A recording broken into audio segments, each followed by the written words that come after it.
Welcome to the Stronger Marriage Podcast with Trey and Lee. We're glad you have joined us on July 8th of 2022. On this podcast, you'll hear real topics about real life. They cover everything from married sex to raising kids to loving your spouse so much that you're willing to forgive them for occasionally being the most annoying person in the world. Trey and Lee have raised 4 boys, been married over 30 years, and somehow still really like each other. And now, live from the metropolis of Childress, Texas, a place so flat you can watch your dog run away for 3 days. Here are your hosts for the Stronger Marriage Podcast, Trey and Lee Morgan. Hello, everybody. We are glad you joined us on this Wednesday. Yeah, you still like each other after 30-something years? What about today? On this Wednesday, do you still like me today? On this day, I do. Okay, I'm glad to hear that. That's always good. We've talked on our podcast in the past, kind of humorous, that we love each other even on days where we might not like each other very well. So it's good to both like and love on the same day. That is right. When they coincide, it's a good day. It's a good day. That's exactly right. We need to make a quick update on our last podcast where we were talking about a cancer scare. And if you listened and have been waiting, we got back good news. It took about 10 days to do it, which was forever. I was a little stressed out thinking, why are they not calling? And they finally called, and the surgery that I had got all the cancer. And so that's what we were praying for, was everything would be clear. We went back for a follow-up this past Monday. I asked the doctor what my follow-up is from the other cancer, and she said there is none, that we got it all, everything is good. So now we're just going to kind of keep an eye on things about every 3 months and see how things go. Yeah, good news. We are relieved, for sure. Yes. So... If those of you who prayed for that and clear surgery and borders, we thank you for those prayers. Yes, very much so. Thank you for those prayers. Talk about what we're going to cover today on the Stronger Marriage Podcast. Today we are talking friendships of the opposite sex. This is kind of a hot topic.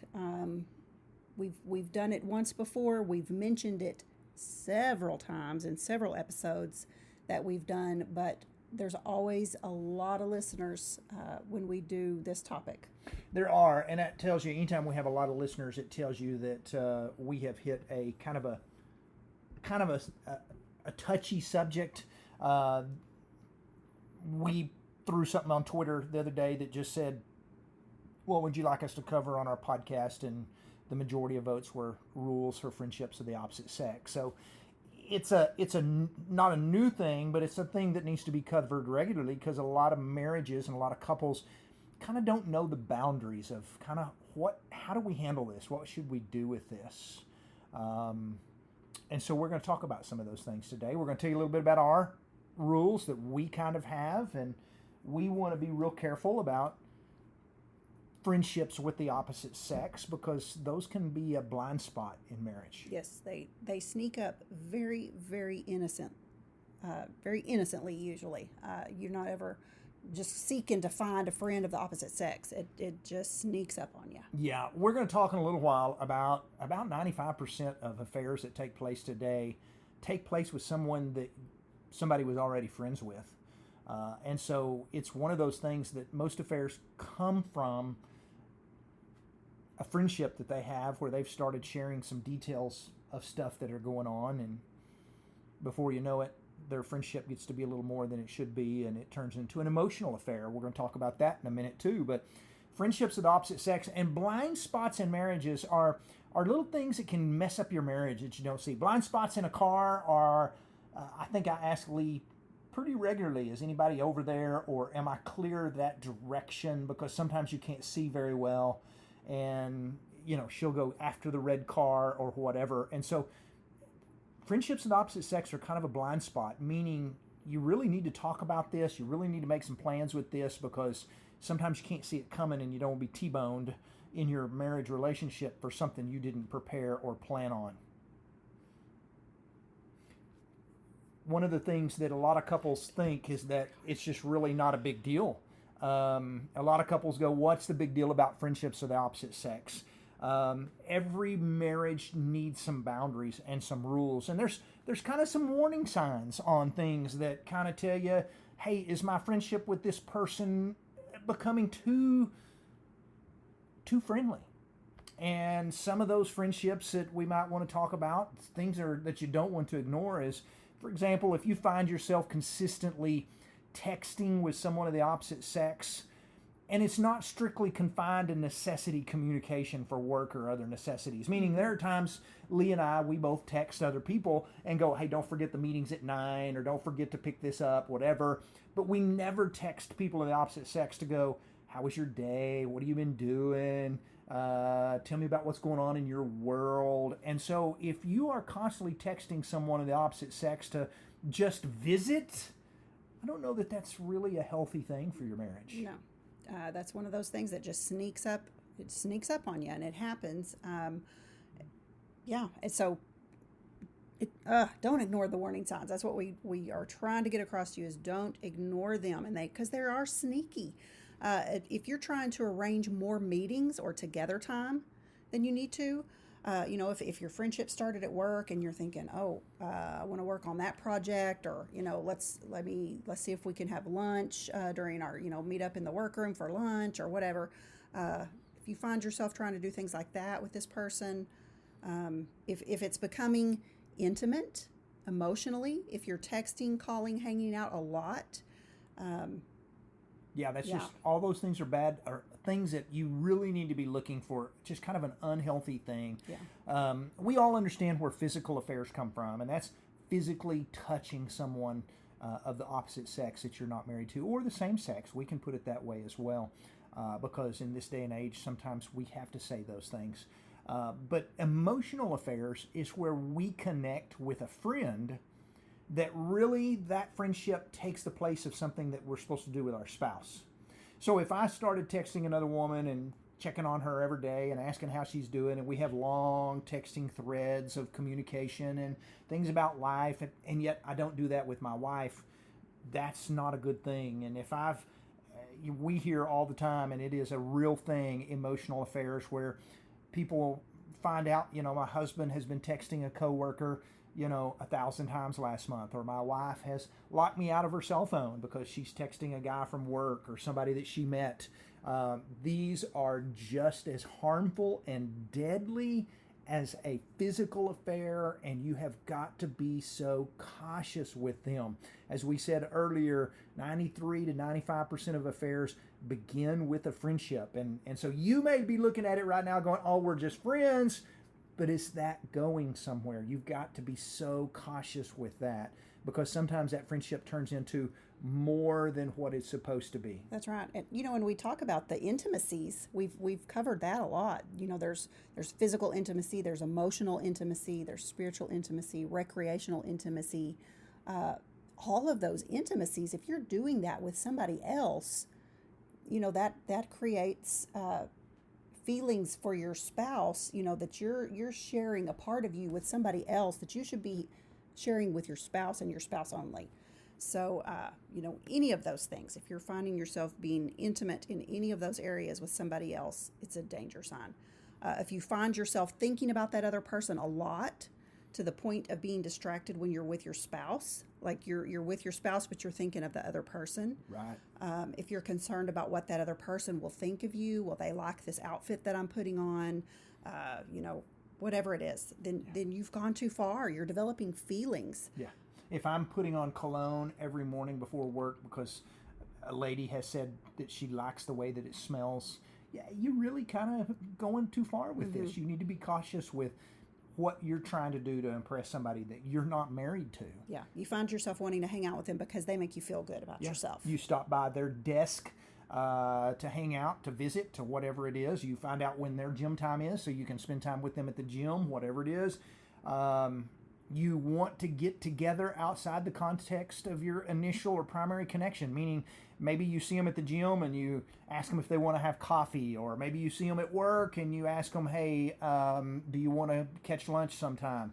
Those are blind spots, negative things that don't need to happen. You're looking for trouble when that happens. Yeah. If you find yourself hiding the details of your communication or time spent with this person from your spouse, then you're definitely, I mean, that's huge red flags, warning signs, buzzers going off everywhere when you start hiding things. Yeah, if we're asking one another about how work was, well, it was good. I had lunch with a coworker. We worked on some stuff, but I don't want to tell you that it's a female and we had a 2-hour lunch and we didn't talk a whole lot about all the things that we were actually working on. So those are all examples of things you need to be really cautious about. If you the nature of your communication with this person is becoming personal or intimate, meaning if you're talking about your marriage with them or their marriage with you, if you're talking about things that beyond work, that's not healthy. Don't share details with other people about things that are going on in your marriage, especially problems. We'll talk about that in a little while. One of the biggest precursors, and I'm actually jumping ahead. I'll just throw this out here, but one of the precursors of when they sat down and they said, all right, what can we see from all these people who had an affair? What is something they all did they shouldn't have done? And about 98% started sharing their marriage problems with someone of the opposite sex, meaning I just need a shoulder to cry on. And so would you listen to me about problems I'm having with my wife? Or a wife saying, would you listen to me about problems I'm having with my husband? Maybe you understand them because you're the same sex, and it just turns into more. And that's not good. So let's talk about some things. I think we have 7 or so that are boundaries. We need boundaries. 4 things every couple must do to keep boundaries with the opposite sex. Yeah, and actually, I think I've added more. I think there's more than 7 here. Oh, yeah. I think I've got several down 7. here. We have 4 is what you have. I haven't written down 4, but I've added some more, baby. More. Okay, oh, yeah, because I kept thinking of boundaries when I was working on some notes. That's what happens when I don't proof his notes. That's exactly right. So let's talk about some of these boundaries. Okay, don't be friends with anyone that your spouse does not feel comfortable with. All right? No exceptions. No exceptions. And some people go, well, this is really, really dumb because we're just friends. Look, sometimes your spouse can see things that you can't. And if you are fighting for this friendship on the side that you have that's waving red flags in your spouse's face, it only makes you look more like you care for this friend than you do your spouse. And so if something comes along where your spouse says, I'm a little uncomfortable with your work friend, you may need to back it off. There are just certain people that you need to be cautious about having friendships with. Yeah, your ex, for sure. I mean, there's got to be some clear cut boundaries here. If you've been previously married, you don't need a friendship with your ex. Yeah. It doesn't need to happen. I mean, yes, you need to be cordial. You need to get along, but you don't need to be, texting each other all the time and just hanging out and being buddies. You did that when you were married, but you have a new buddy now. That's exactly and right. And so, yes, and for sure. Old boyfriend, girlfriend, same thing there. Anyone that your spouse sees as a flirt, if your spouse, you may not consider somebody flirty, but your spouse may go, that man was flirting with my wife, and you said it a while ago. Sometimes your spouse sees things that you don't see. You may not have realized they were flirting with you, but your spouse can see that. And when your spouse points it out, you need to take them serious about it. Yeah. And under this point, can we just say, Facebook, Instagram, Snapchat, Twitter, whatever social media you're using is not the place to look up your old high school flame, your old college sweetheart, whatever it is, to reconnect with them. All you're doing is asking for trouble. Focus on what you've got, not what is behind in your past. So number 2, don't share private details about your marriage with anyone of the opposite sex. We talked about this, but this doesn't hurt to repeat it because people need to hear it. It is not your place to share details, private details of your marriage with people of the opposite sex. Can I say this? Unless it's like a mentor, a minister, a marriage counselor, a therapist, or someone along those lines. But when you go find the family friend of the opposite sex, you are just looking for trouble. You are just headed down the wrong path, and that is not a good thing. Right. A lot of people think, well, they're the opposite sex, so I need to talk to a man so that I can figure out, maybe he'll give me some perspective on what my husband is thinking. But it just, if there's a man you want to talk to, fine, but you make sure his wife is there too. Yeah. Be very, very cautious about that. Don't look to another couple that you would consider friends to talk to. Most all affairs happen with someone that you're already friends with, and it's just that simple. Number 3, this one's a good one. Now, we've told you don't talk to someone else about your marriage. This is the opposite. Don't become the shoulder for someone of the opposite sex to cry on. If somebody comes to you and you think, I've got a great marriage, I have got clear boundaries, we're solid, it doesn't matter. Somebody can come to you and need a shoulder to cry on.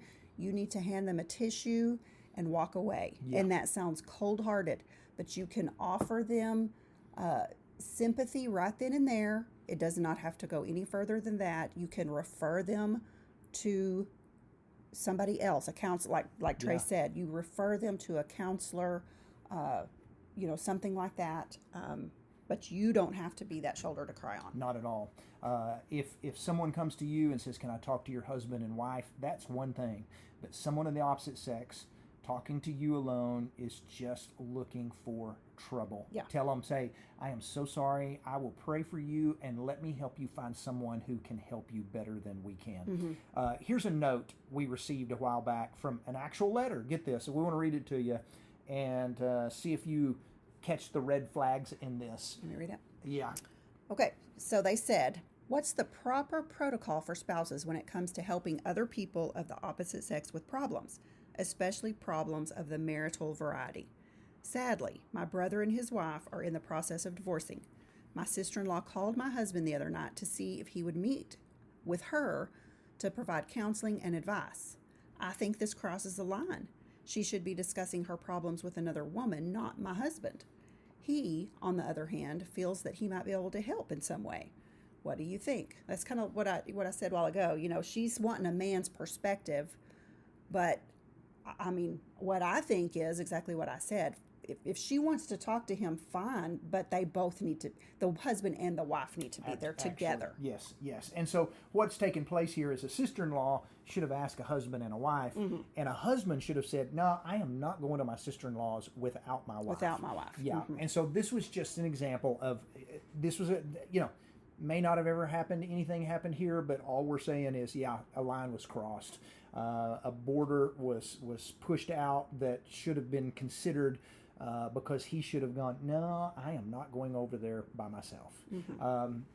That leads us to number 4, which I really was ready to talk about right there, but we'll go ahead and you read that one. Yeah, so don't be alone with a person of the opposite sex outside of work, unless you and your spouse agree ahead of time. Sometimes you do have to work with somebody, sure. On the desk next to you, or sometimes, whatever. But don't ever arrange for meetings, outside of that unless you and your spouse agree ahead of time. Yeah, where there's a situation where you're going to be alone with someone, and so be cautious about that. And I'll give you a couple of examples. There have been times where I've got a call late at night and somebody said, I need to talk to someone like right now, like right this minute. And if you'll remember, I replied, I didn't know this person. And I said, where are you? And she said, here's my house number. Here's my apartment number. I'm home alone at this time. And I said, my wife and I can come. And she said, I don't want your wife to come. I just want to talk to you. And I said, if my wife doesn't come, I'm not coming either. And she finally gave in and said, that would be fine if y'all come together.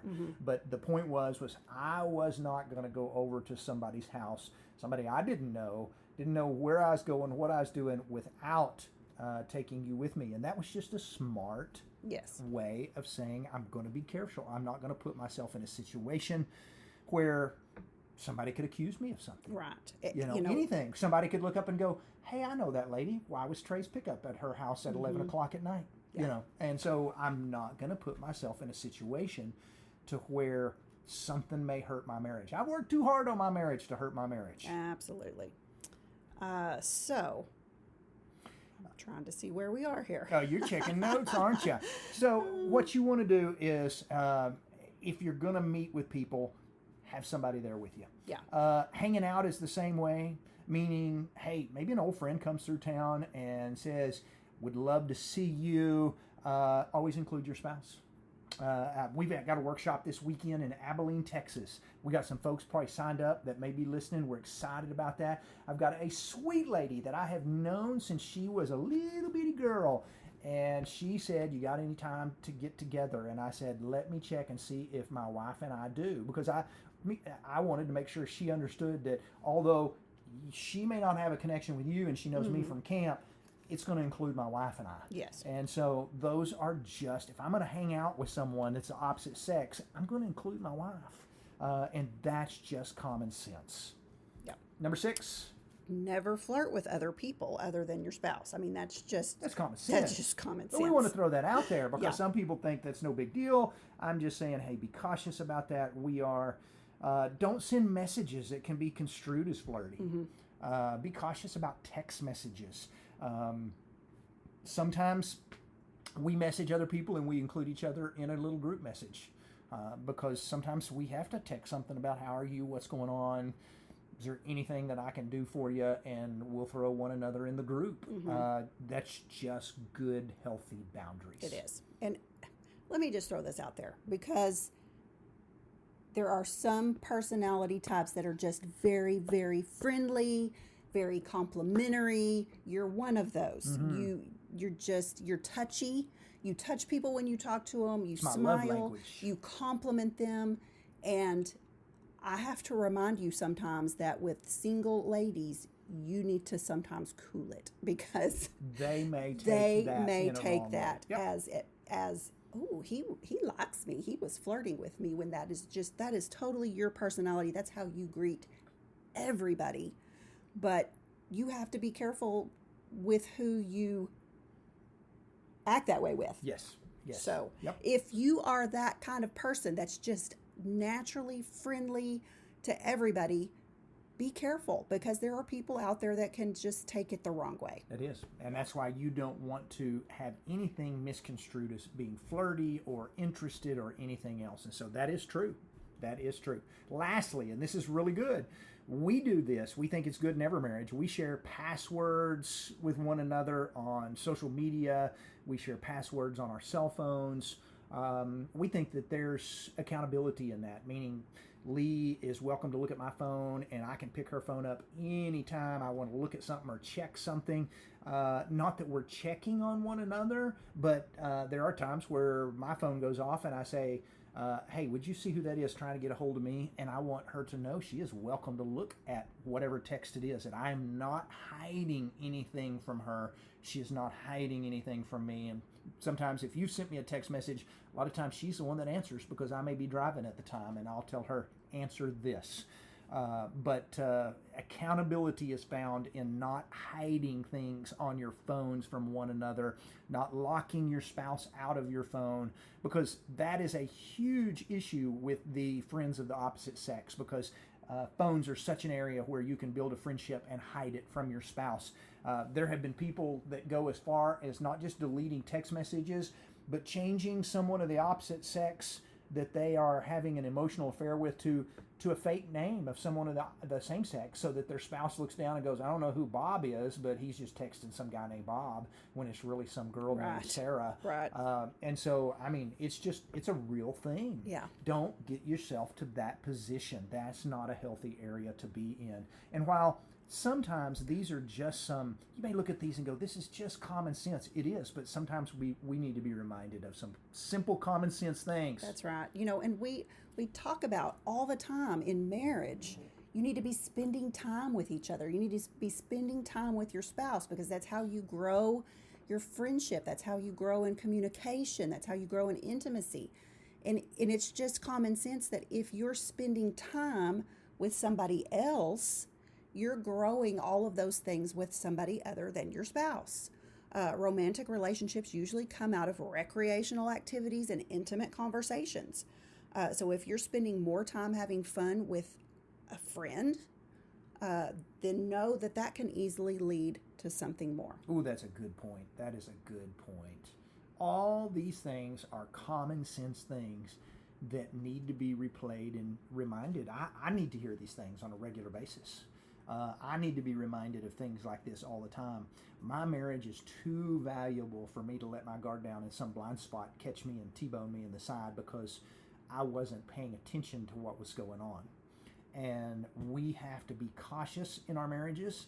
And the worst thing we can do is come along going, it's just a friend. You're making way too big a deal out of it, because we want to be very cautious about friendships of the opposite sex. Yeah. And if your spouse points something out and you're fighting them on it, you're just raising more red flags, because your spouse should be the most important person in your world, more important than a friendship that you've built. And so you should be able to cool it with that friendship and put your spouse first. Yep, that is exactly right. Whew, this was a tough topic, but Yes. it needed to be said. This Yes. is not ever anything I sit down and go, let's tell people about emotional affairs. But yeah, it needs to be said. We talk about this in detail in our workshops. Yes. So if you're coming to Abilene this weekend, we're going to talk about this a little bit more. Next month, we're going to Franklin, Tennessee. And that's going to be fun. It's going to be a special event. It actually takes place at a hotel. And so if you've been thinking about flying in for a workshop, fly into Nashville. Mm-hmm. Franklin, Tennessee is just a few miles outside of Nashville. It is a beautiful we place. love Yes. touring and seeing stuff. And yeah, So much to do. So much history. So yeah, make it a getaway. Spend a couple of extra days in the area, do some fun things, Yeah. strengthen your marriage. There is no be child care. fantastic. This is one of those weekends where you come without your Yes. kiddos and spend a weekend in a hotel, hang out with us, and bless your marriage. What an awesome way. You go, where do I find more info about that? Website, treyandlee.com. It's on there. It's in Franklin, Tennessee. Get signed up for that. Anything else? Man, I think we've covered it. We're going to Abilene Saturday. Did Abilene you mention Saturday. that? Okay. I said that twice. Well, We said it 3 times. Okay. Hey, we'll be Come to back. Abilene. We will be back in 2 weeks. Every 2 weeks, we are podcasting. Thank you for listening. And we are honored that you take time to listen to this podcast. bye, guys. See you next time.